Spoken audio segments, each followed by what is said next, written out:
Assalamualaikum warahmatullahi wabarakatuh. Kali ini kita akan belajar mengenai CSS dasar.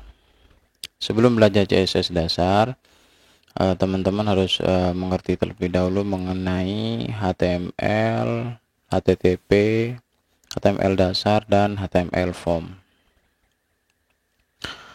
Membuat project, kita akan menyiapkan sebuah folder dengan nama belajar CSS dasar.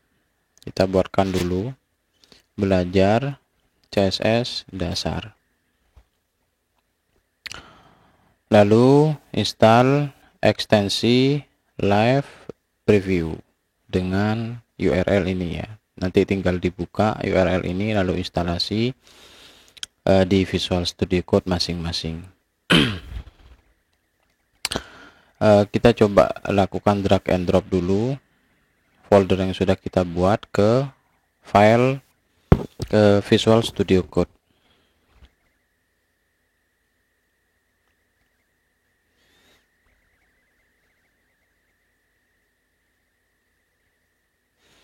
Selanjutnya kita akan berkenalan mengenai CSS. CSS itu adalah singkatan dari Cascading Style Sheet, di mana itu akan memberikan style atau gaya pada HTML yang sudah kita buat, dan juga bisa memberikan pengaturan tata letak atau layout pada HTML yang sudah kita buat. Contohnya, misalkan kita bisa menggunakan CSS mengubah font, warna, terus ukuran, tata letak, dan lain-lain pada konten HTML yang sudah kita buat.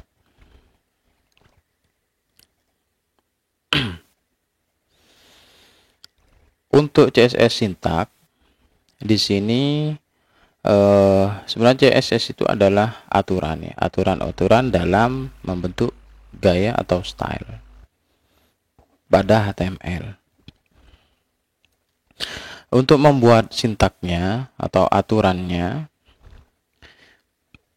pada CSS itu biasanya dimulai dengan menyebutkan elemen yang akan dipilih, lalu diikuti elemen yang dipilih, misalkan elemen P, berarti kita akan memilih elemen P, tag P-nya, lalu diikuti kurung kurawal buka seperti ini, dilanjutkan dengan aturan-aturan CSS-nya, lalu ditutup dengan diakhiri kurung kurawal tutup. Mengenai aturan CSS sendiri, formatnya seperti ini. Properti, misalkan di sini color, lalu diikuti value-nya, bisa diisi dengan warna dari color tersebut.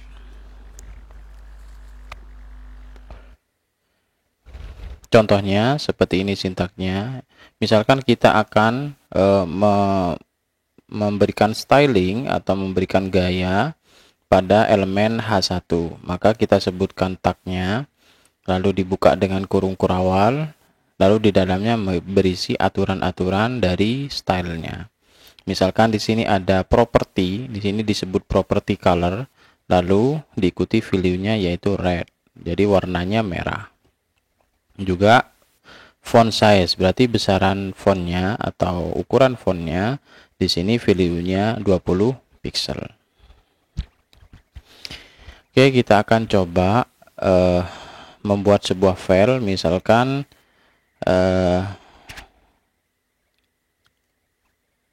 sebelum itu kita coba lanjut dulu. Cara menambahkan CSS atau menuliskan CSS terdapat 3 cara. Pertama, cara internal, yang kedua cara eksternal, yang ketiga inline. Internal ini menuliskan file CSS atau script CSS yang ada pada satu file HTML dengan memasukkan script CSS pada tag style. Cara eksternal, script CSS-nya disimpan di file lain dengan ekstensi .css. Sedangkan cara inline itu dituliskan scriptnya pada elemen tersebut langsung. Kita akan coba ya. Pertama kita buat folder dulu, misalkan di sini internal, atau kita tidak usah bikin folder, langsung internal.html, ada external.html, ada inline.html. Jadi kita buat 3 file untuk contoh tersebut. Pertama, di sini ada internal.html, kita bikin file struktur HTML-nya dulu. Lalu kita tuliskan tag style untuk menampung script CSS-nya. Misalkan di sini kita memiliki elemen paragraf dengan tulisan misalkan hello CSS. Lalu kita akan berikan gaya dengan menyebutkan nama elemennya. Di sini tag P, maka kita sebutkan P. Lalu dibuka dan ditutup kurung kurawal. Di dalamnya diisikan dengan properti dan value yang akan kita implementasikan pada elemen P ini. Misalkan bagian color sama dengan red, atau isi dari colornya adalah red. Kita coba jalankan show preview menggunakan ekstensi live preview agar bisa muncul di sampingnya seperti ini ya. Jadi untuk internal seperti ini. Sedangkan untuk eksternal berarti kita akan menyimpan script CSS pada file lain. Contohnya misalkan kita tampung script CSS-nya pada file bernama style.css. Jadi ekstensinya harus CSS ya. Misalkan pada eksternal ini contoh, kita bikin dokumen dulu.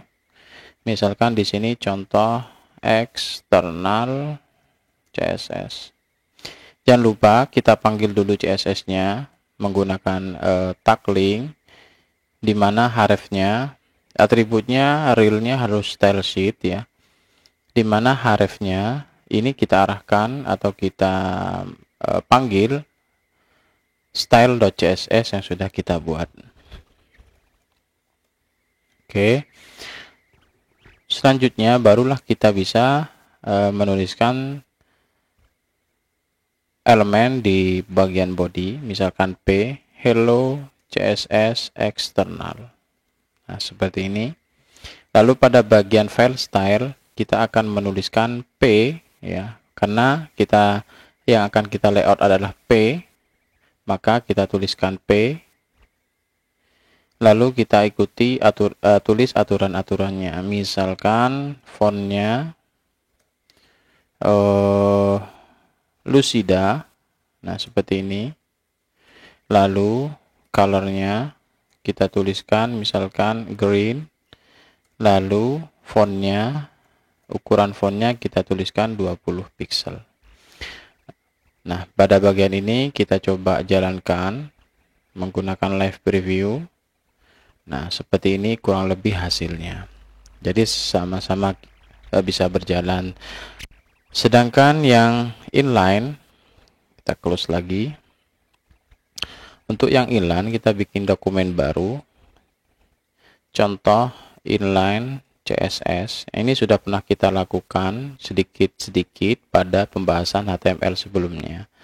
Misalkan di sini kita tuliskan hello CSS inline. Lalu kita sebutkan atribut namanya style untuk bisa kita menuliskan script CSS secara inline. Lalu kita ikuti properti, misalkan color, di sini kita kasih orange. Lalu fontnya, misalkan font size-nya kita kasih misalkan 25 pixel. Kita coba jalankan. Nah semuanya berjalan normal. Tetapi dari 3 contoh penulisan ini yang direkomendasikan adalah menggunakan external file. Jadi semua script CSS dikumpulkan atau dimasukkan dalam file-file dengan ekstensi .css yang nanti akan dipanggil pada file HTML-nya. Baik, itu mengenai cara penulisan CSS. Selanjutnya komentar. Komentar ini biasanya digunakan untuk kita memberikan komentar pada script CSS. Misalkan pada file style di sini kita akan memberikan komentar, misalkan keterangan untuk script di bawah ini. Misalkan ini adalah style untuk elemen paragraf. Nah, misalkan seperti ini. Sedangkan untuk komentar sendiri di sini bisa beberapa baris. Jadi misalkan kita enter, lalu kita buat komentar lagi. Ini adalah multi komentar. Nah, misalkan seperti ini. Itu terkait dengan komentar. Selanjutnya, tadi sudah kita bahas mengenai pemanggilan elemen yang akan kita layout, yaitu dengan memanggil nama tagnya. Selain itu, kita bisa memanggil menggunakan selector ID, atau pada HTML itu disebut atribut ID. Misalkan di sini sama-sama kita pakai yang eksternal ya. Kita pakai yang eksternal. Di sini sama-sama paragraf hello CSS external by ID. Nah, di sini baru kita masukkan ID-nya sama dengan misalkan P1. Maka untuk memanggil CSS atau memanggil elemen berdasarkan ID itu harus diawali dengan tanda pagar lalu diikuti nama ID-nya yaitu P1. Maka di sini ditulis P1 lalu diisikan propertinya. Misalkan colornya kita kasih blue. Kita coba jalankan kembali. Nah, seperti ini kurang lebih ya. Selanjutnya, kita bisa memanggil juga menggunakan atribut class. Class berbeda dengan ID, cara memanggilnya yaitu diawali dengan titik. Kita contohkan, misalkan kita punya paragraf lagi, tapi dengan class. Misalkan class artikel ini adalah paragraf dengan kelas artikel.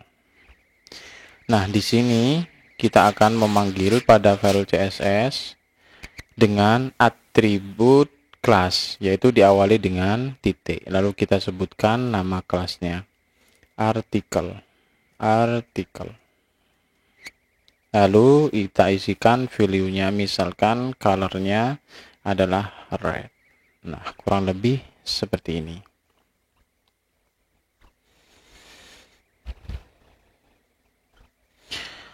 Tiga hal yang sudah kita bahas yaitu pemanggilan elemen menggunakan tag dan ID serta kelas, itu semuanya disebut dengan selektor. Selektor sendiri memiliki banyak model ya. Pertama ada simple selector di sini ya, untuk memanggil elemen atau menseleksi elemen yang ingin kita layout. Simple selector itu yaitu yang sudah kita bahas tadi, yaitu memilih elemen berdasarkan nama tagnya, ID-nya yang diawali tanda pagar, atau atribut kelas yang diawali nanti dengan tanda titik. Dan masih banyak selektor-selektor lainnya. Ini contoh-contoh yang sudah kita bikin. Ada H1, ada menggunakan ID, ada yang menggunakan kelas. Selanjutnya di sini adalah selector list, di mana kita bisa menggabungkan beberapa selektor ya pada satuan aturan yang sama. Misalkan contohnya H1, H2 dan atribut ID title memiliki warna yang sama. Kita coba contohkan di sini, misalkan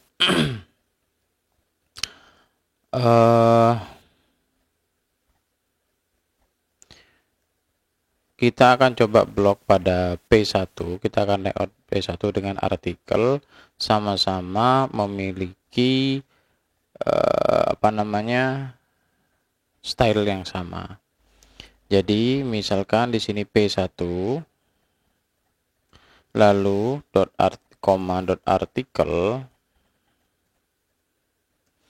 dia akan memiliki layout yang sama, yaitu text decoration underline. Nah, jadi sama-sama memiliki garis bawah semuanya ya. Itu terkait dengan selector list. Selanjutnya di sini adalah kombinator selektor, di mana kita bisa mengkombinasikan beberapa selektor ya.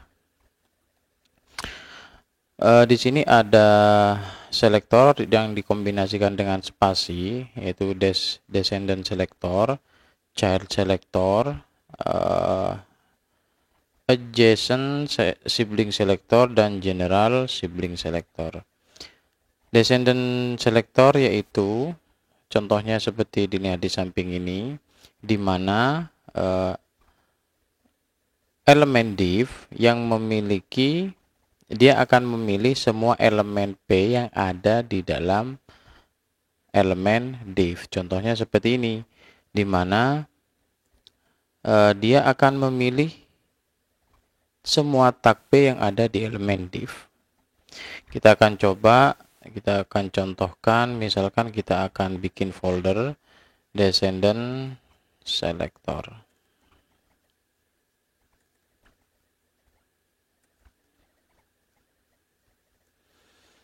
Nah, di dalam descendant selector kita akan buat file, misalkan di sini descendant selector .html, juga satu buah file CSS. Ini kita tutup dulu yang eksternal ya. Satu buah file CSS, misalkan style.css. Jadi style.css di sini beda dengan sini nanti ya. Jadi yang akan kita panggil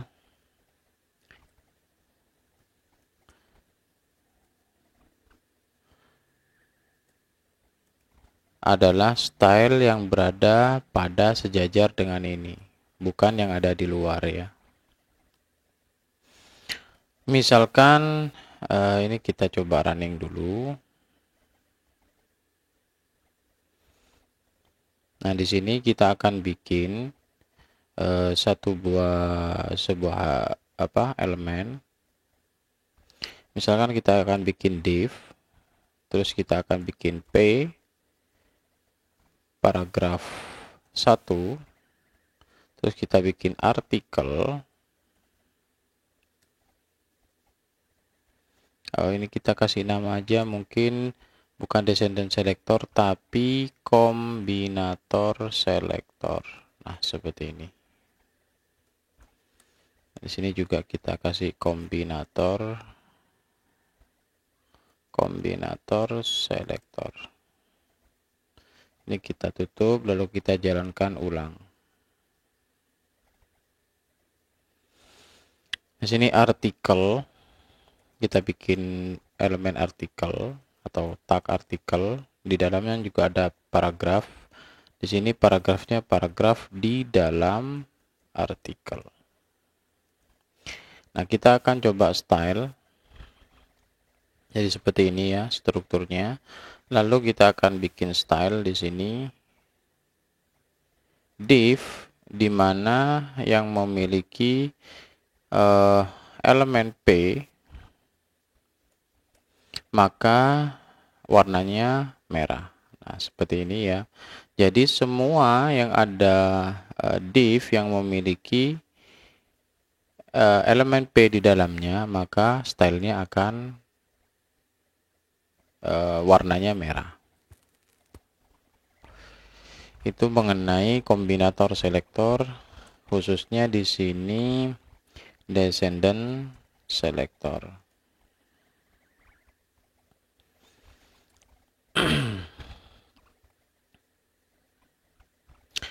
Dan kita akan bikin untuk yang ini descendant selector ya.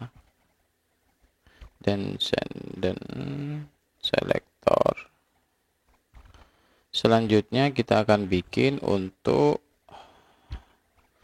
child selector atau elemen anak, di mana itu artinya memilih semua elemen P ya, elemen P yang anak dari div. Div adalah parent elemen untuk P. Jadi misalkan untuk descendant selector child selector, kita akan bikin div di mana di dalamnya memiliki H1, misalkan judul 1, lalu ada artikel juga yang di dalamnya juga memiliki H1, judul di dalam artikel misalkan ya. Terus di sini kita akan coba layout menggunakan child selector. Nah, seperti ini, div H1 dengan color blue. Nah, kenapa yang di bawah tidak terblok atau tidak terstyle? Karena maksud dari child selector, dia yang benar-benar anak dari atau sub dari div. Sedangkan H1 yang ada di dalam artikel, dia tidak langsung subnya dari div. Masih dibungkus lagi menggunakan artikel. Jadi seperti itu. Jadi yang benar-benar langsung, tidak masih dibungkus oleh elemen lain. Itu kalau child selector. Selanjutnya adalah adjacent sibling selector ya, seperti gambar di samping, di mana elemen P yang akan dipilih diletakkan setelah elemen div, di mana P dan div memiliki parent yang sama. Misalkan saya memiliki paragraf di sini. Misalkan paragraf sejajar dengan div. Jadi kita memiliki div di sini dan P yang sejajar ya. Nah, ini kan sejajar ya. Di mana parentnya di sini adalah body. Jadi kalau kita style dengan model adjacent sibling selector, maka kita akan melayout div plus P. Misalkan color green. Nah, seperti ini. Sedangkan kalau kita tambahkan P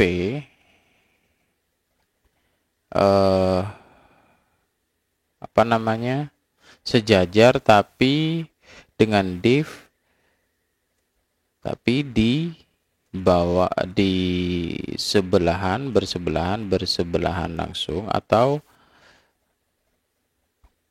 sejajar pas setelah div. Nah, sedangkan yang di bawah sejajar tidak pas setelah div. Nah, makanya dia tidak akan berwarna green, karena yang pas setelah div itu adalah P. Gitu ya. Seterusnya adalah general sibling selector. Menggunakan tak terhingga seperti ini, di mana dia akan memilih semua elemen P ya, dari yang sejajar tadi, tapi dipilih semua. Nah, contohnya misalkan ini kan tidak masuk tadi ya.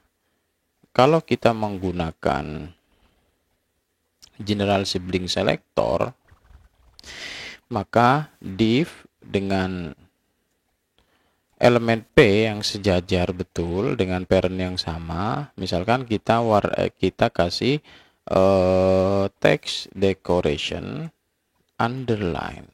Nah, maka dia akan kena underline semua, sedangkan warna hijaunya tidak, karena yang di bawah ini tidak pas setelah div letaknya.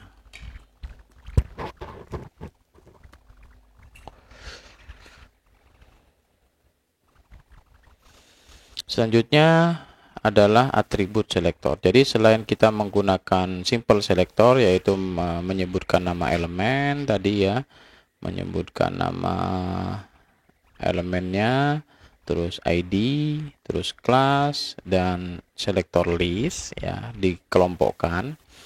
Nah, tadi ada kombinator, di mana kita bisa mengkombinasikan ya, terkait dengan elemen-elemen yang akan kita layout. Selanjutnya ada atribut selektor. Kita bisa menseleksi berdasarkan atribut. Nah, kita coba bikin satu buah folder lagi ya di sini dengan nama atribut selektor.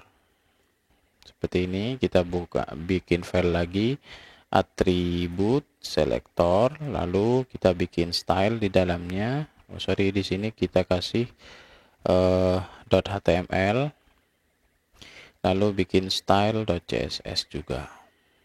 Oke, kita close semuanya dulu.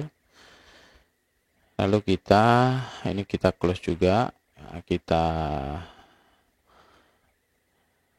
buka atribut selektor dan stylenya. Kita bikin file struktur HTML di sini, atribut selektor. Pertama, di sini di atribut selektor kita bisa menseleksi dengan nama atributnya saja. Misalkan kita memiliki sebuah link dengan tag A, di mana di sini linknya ke Google dengan atribut target.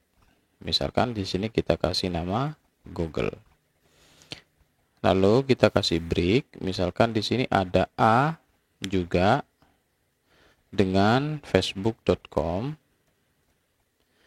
tidak memiliki target. Nah, kita panggil stylenya dulu, style.css yang sejajar ini. Jadi yang dipanggil ini bukan yang ada di dalam kombinator ya, karena sudah beda folder. Lalu kita panggil, kita style berdasarkan atribut. Jadi kita sebutkan nama tagnya, lalu kita seleksi atributnya, target. Jadi A yang memiliki target, maka kita akan styling menjadi warnanya merah. Lalu kita coba jalankan. Nah, jadi yang memiliki target di sini kan atributnya target. Dia akan berwarna merah, sedangkan Facebook dia tidak memiliki atribut target, maka tidak akan terkena style.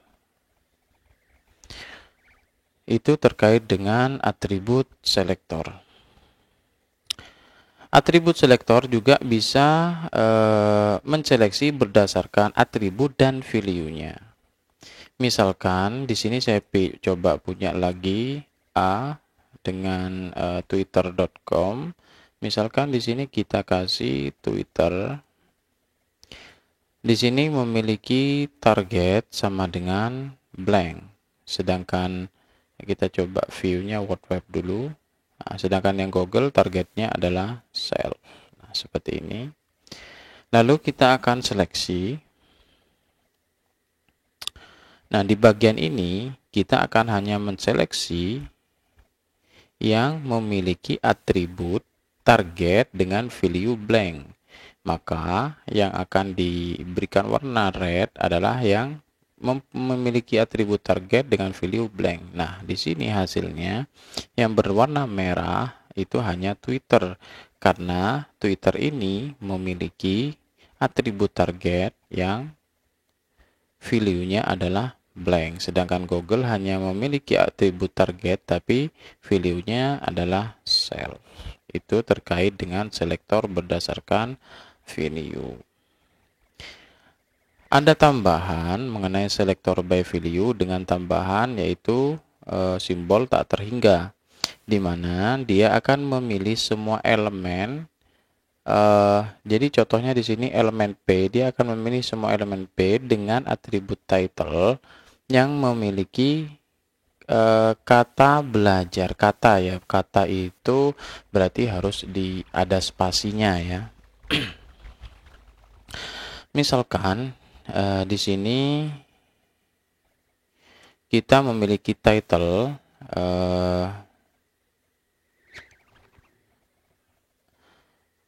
di sini mesin pencari,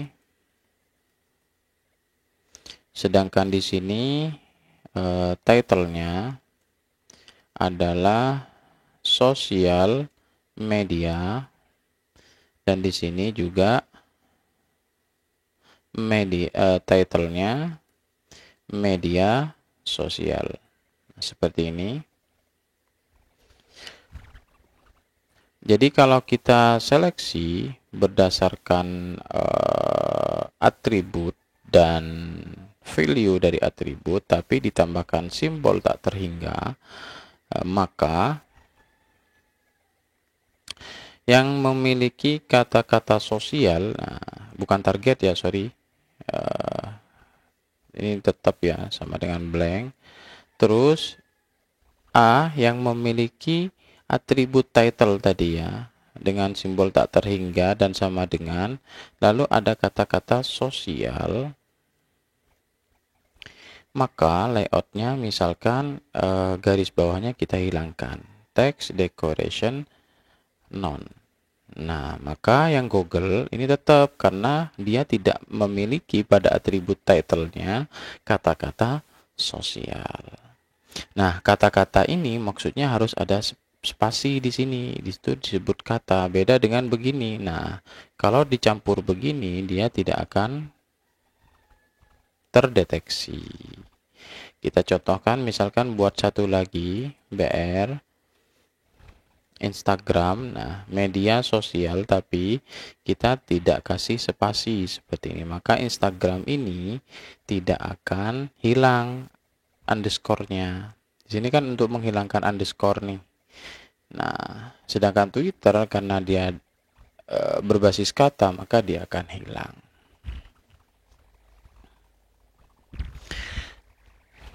Selanjutnya, menggunakan simbol seperti ini. Dia akan memilih ya, elemen P di mana terdapat kata-kata belajar di sini ya. Meskipun itu sendiri seperti ini, atau ada tanda minusnya atau dash. Sedangkan yang ada spasinya dia tidak akan pilih. Misalkan pada Twitter ini kita akan kasih tanda dash seperti ini ya. Misalkan media sosial dash terkini misalkan. Lalu kita akan coba layout dengan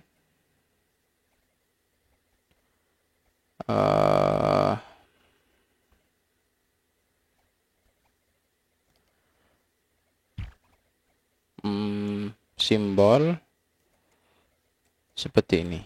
Nah, sama dengan tadi media ya. Ini terkininya kita buang, media dash sosial. Nah, seperti ini. Media. Kita akan kasih misalkan font familinya, kita kasih Cambria. Nah, maka yang akan terseleksi itu hanya yang ada dash-nya, yang seperti ini media. Sedangkan yang menggunakan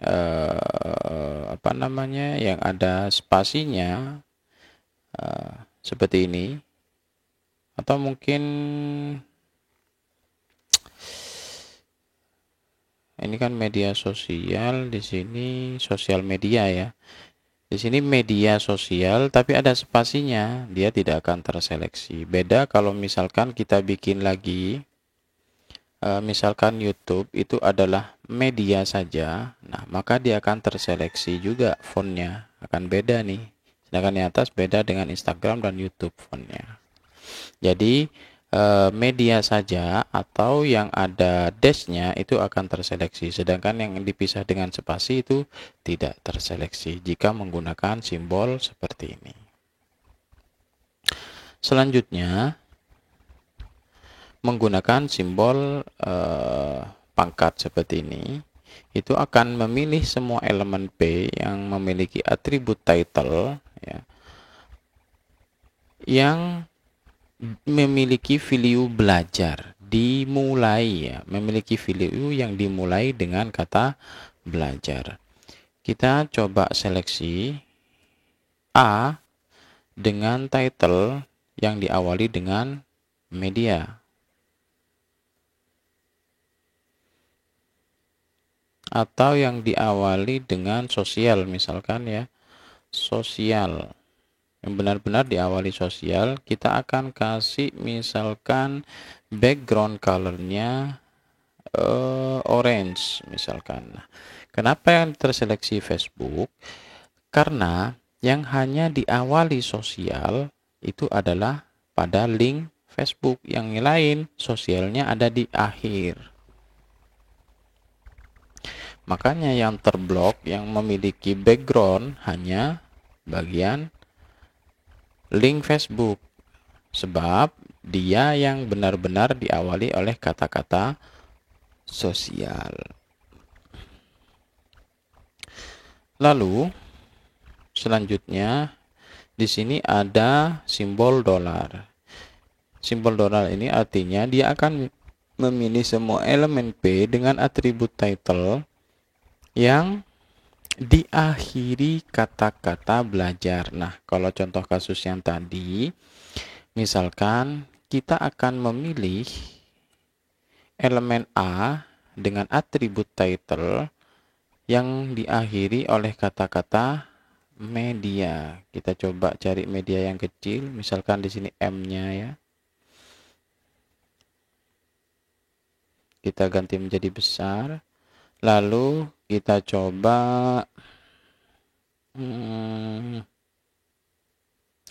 font size-nya kita ganti menjadi 30 pixel. Nah, di sini ada Facebook dengan YouTube yang terseleksi. Kenapa? Karena yang diakhiri oleh kata-kata media hanya dua. Pertama, yang Facebook yaitu sosial media, medianya ada di akhir, sedangkan Twitter medianya ada di awal, dan Instagram ada di awal juga. Dan YouTube hanya satu kata, itu disebut di akhir juga termasuk. Jadi kalau tanda dolar itu akan memilih atribut dengan value tertentu dengan akhir dengan gimana sih? Dengan dia akan memilih elemen dengan atribut title yang diakhiri oleh kata-kata media gitu. Atau yang memiliki value di akhir yang memiliki kata media. Selanjutnya yaitu tanda bintang, di mana kita akan memilih ya di sini elemen P yang memiliki atribut title yang memiliki kata-kata belajar, meskipun itu disambung, meskipun itu dipecah spasi, pokoknya yang ada kata belajarnya itu akan diseleksi. Nah, awalnya kan seperti ini nih, misalkan kita akan kasih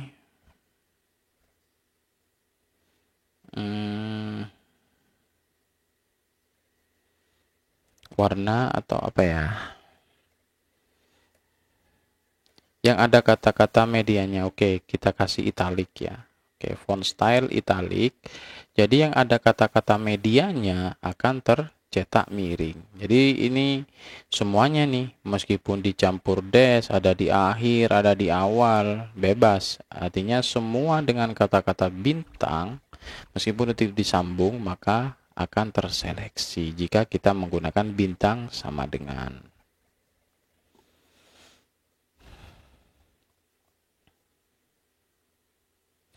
Selanjutnya atribut selektor tanpa tag. Jadi selain kita menyebutkan tagnya tadi, ya, kita bisa menseleksi semua elemen berdasarkan atributnya. Jadi kan tadi Google nggak termasuk nih. Jadi Google nggak termasuk. Gimana caranya biar termasuk? Kita seleksi berdasarkan atribut tanpa menyebutkan tag. Misalkan target,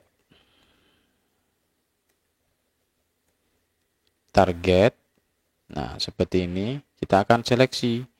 Misalkan colornya atau kursornya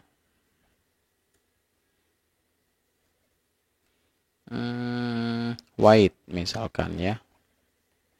Jadi semua yang memiliki atribut target, di sini hanya ada dua, yaitu Twitter dan Google.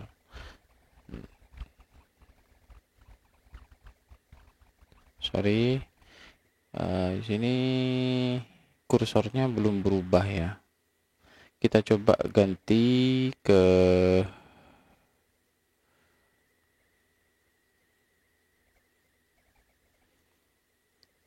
atribut yang lain. Kursor mungkin kita kasih konten,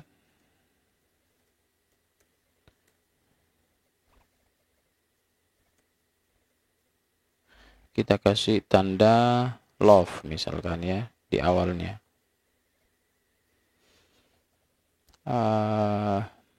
Kita coba lihat contoh dulu. Oh sorry, tadi tidak ada ya. Misalkan title aja, dengan title, atribut dengan title, before-nya.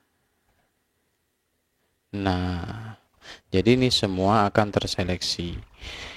Artinya semua elemen yang memiliki atribut title akan ada ikon love-nya gitu.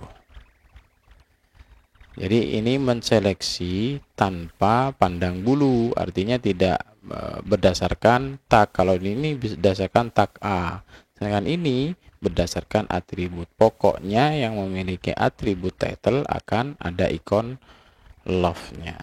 Seperti itu.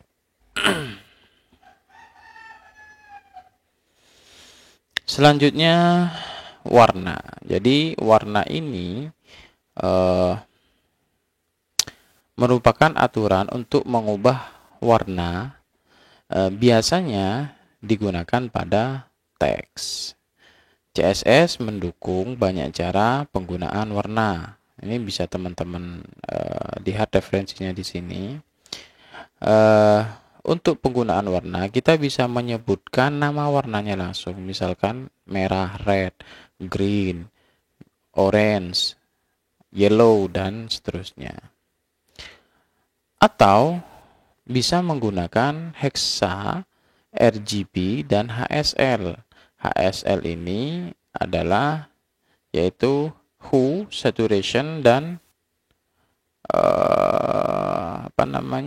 lightness. Sedangkan RGB red, green, blue. Nah, seperti ini contohnya ya. Ini untuk HSL seperti ini. Hue-nya berapa, saturasinya berapa, dan lightness-nya berapa. Sedangkan RGB, red-nya berapa, green-nya berapa, blue-nya berapa untuk membentuk warna. Atau kita bisa menggunakan hexa seperti ini. Itu terkait dengan pewarnaan. Jadi warna-warna yang sudah kita buat tadi, misalkan kayak red, itu bisa kita ganti menggunakan hexadesimal. Misalkan kita cari di color picker, nah misalkan seperti ini. Nah ini kita bisa kopikan bagian hexadesimalnya, kita gantikan seperti ini. Nah maka akan berubah seperti ini. Atau kita bisa menggunakan RGB-nya seperti ini. RGB, lalu kita pastikan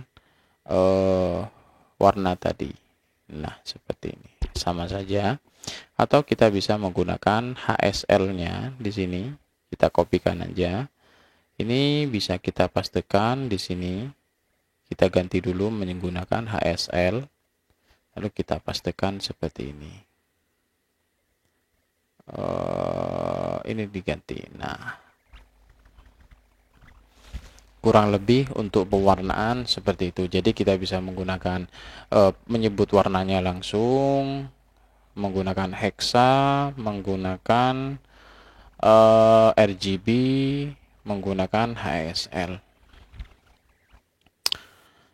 Selanjutnya adalah pembahasan properti. Jadi teman-teman nanti bisa dicoba sendiri mengenai properti-properti yang ada pada sini, pada slide ini sampai bawah ini. Contohnya seperti text alignment. Nah, di sini untuk mengatur tata letak teks, sedangkan text decoration itu untuk mengatur dekorasi dari teks. Contohnya kayak tadi, text decorationnya non atau banyak macamnya di sini ya. Misalkan solid, nah seperti ini, atau kita menggunakan underline atau menggunakan non, jadi hilang, tidak ada dekorasi teksnya. Atau kita bisa menggunakan paragraf, misalkan BRP, kita pakai lorem ipsum. Nah, seperti ini. Jadi ini bisa kita atur, misalkan kita pakai kelas artikel. Nah, kita akan seleksi di sini dot artikel, misalkan text allegiance sama dengan center, maka dia akan data tengah. Kalau justify, maka dia akan data kiri kanan. Kalau start, maka dia akan data kiri. Kalau end, dia akan data kanan. Jadi kurang lebih seperti itu. Nanti teman-teman coba sendiri mengenai properti-properti ini. Selanjutnya kita akan bahas mengenai pseudo elemen selector. Tadi kan sudah membahas simple selector, kombinator lalu atribut selector, dan sekarang pseudo elemen selector. Pseudo elemen selector adalah kata kunci untuk menambahkan selektor ke bagian tertentu dari elemen yang terseleksi. Saat memilih pseudo elemen, kita harus gunakan pemisah titik dua kali. Nah, seperti ini. Titik 2 sebanyak 2 kali. Ada banyak pseudo elemen. Kita bisa lihat detailnya di halaman dokumentasi berikut. Nah, ini teman-teman bisa buka. Ada banyak pseudo elemen sebenarnya ya. Nah, tapi kita akan coba beberapa mungkin. Nah, di sini ada banyak sekali ya pseudo elemennya. Nah, ada after. Contohnya tadi sudah kita buat, ada before. Nah, ini bisa kita tambahkan tadi semua yang memiliki atribut title. Nah, di titik 2 ya. Sorry, di sini ya. Before artinya sebelum teks itu. Jadi sebelum teksnya akan dikasih logo love. Nah, misalkan kita pakai title. Nah, tadi kan ada pseudo elemen after ya. Nah, setelahnya teks, nah di sini nanti akan kita berikan layout gitu ya. Kontennya misalkan kita kasih simbol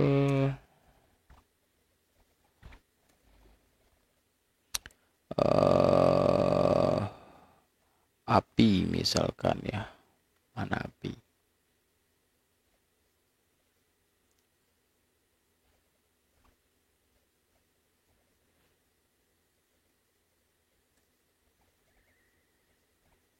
Nah, misalkan seperti ini. Jadi diawali oleh love, nah before, afternya setelah teksnya nanti diakhiri oleh api. Nah, seperti itu kurang lebih ya. Itu terkait dengan pseudo elemen. Selanjutnya adalah pseudo class selector. Pseudo class selector adalah kata kunci yang ditambahkan ke selektor yang mempresentasikan state atau keadaan tertentu dari elemen. Nah, untuk menambahkan pseudo class kita bisa gunakan titik 2. Nah, ini maksudnya gimana pseudo class? Misalkan nih, ini kan ketika diraba, nah ini kan link nih, ketika di hover, ini kan harusnya kalau di website-website itu kan punya apa namanya, warna berbeda lah atau layout berbeda. Misalkan kita akan bikin elemen A ketika di hover, nah dia akan memberikan warna green atau warna orange misalkan.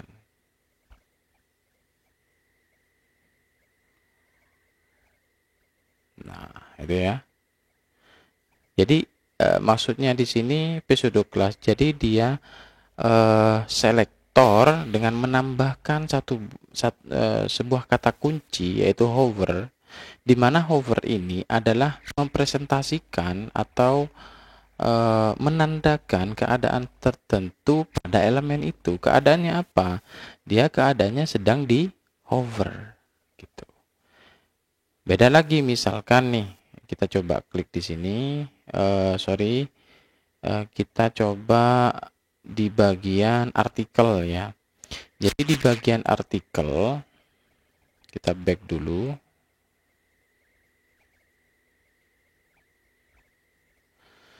Nah, di bagian artikel, artikel kita akan style dengan aktif. Jadi ketika dia aktif posisinya, maka warnanya akan green. Nah, ini kan nggak aktif. Tapi kalau diklik, nah dia aktif tuh. Klik tahan. Nah, berarti posisinya elemen ini sedang aktif, maka dia warnanya green, gitu ya. Atau ini pseudo class itu banyak, teman-teman bisa ini ya, bisa lihat referensinya di sini dan dicoba contoh-contohnya ya.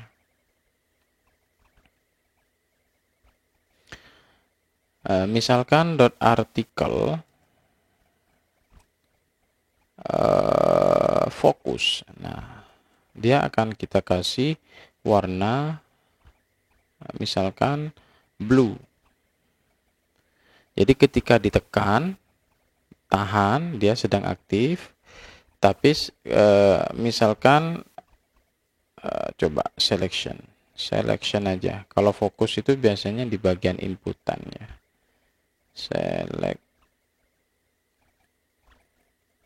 Sebentar, kita coba bikin sebuah inputan ya, satu buah input dengan kelas username misalkan gini ya. Jadi kita akan bikin menseleksi username kelasnya ketika fokus, maka dia akan kita kasih background colornya menjadi yellow. Nah, ini sudah fokus ya, jadi maka backgroundnya akan menjadi yellow. Tapi kalau kita klik di bagian yang lain, nah dia akan menjadi normal kembali. Hanya ketika dia fokus, gitu ya. Artinya pseudo class ini akan menseleksi ketika keadaan tertentu, gitu ya. Mungkin sekian dulu mengenai video dasar-dasar CSS. Teman-teman bisa coba membuat contoh-contoh dengan melihat referensi dari yang sudah ada. untuk dipraktekkan, untuk lebih memperdalam mengenai CSS dasar. Semoga video ini bermanfaat. Kurang lebihnya mohon maaf. Assalamualaikum warahmatullahi wabarakatuh.